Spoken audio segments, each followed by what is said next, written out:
আমরা PS110-এর dining and living স্পেসটা দেখিয়ে নিচ্ছি।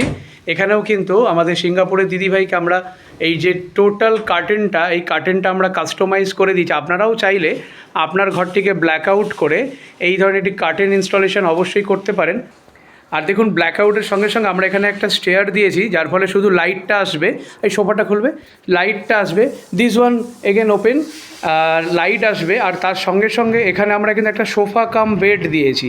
অনেক ক্ষেত্রে আমাদের স্পেস কন্ট্রোল করার জন্য আমরা সাধারণত সোফা ইউজ করে থাকি, কিন্তু বাড়িতে যদি গেস্ট আসেন তাহলে অবশ্যই গেস্টদের থাকার জন্য একটি বেডের প্রয়োজন হয়। এইভাবে আপনিও একটা আপনার ঘরে বেড করতে পারেন।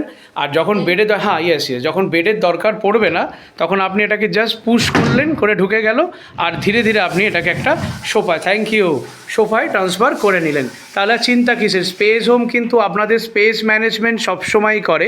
আর এইভাবে সোফা কাম বেড সহ আপনার অত্যাধুনিক যে সমস্ত পর্দা কার্টেন, যেগুলো স্পেস মেনটেন করা ছাড়াও যেটা ঘরের সৌন্দর্যটাকে আরও বেশি বৃদ্ধি করে, আপনি এই ধরনের ব্ল্যাক আউট কার্টেন ছাড়াও আপনি এইভাবে পর্দা দিয়ে, একটু নীল পর্দাটাকে টানাতো দাদা, এইভাবে আপনি পর্দা দিয়ে আপনার ঘরের যে লাইট, সেই লাইটটাকে ব্ল্যাক আউট পর্দা এগুলোকে বলে থাকি, লং রাইজিং ফল সিলিংয়ের ভেতর থেকে আসে।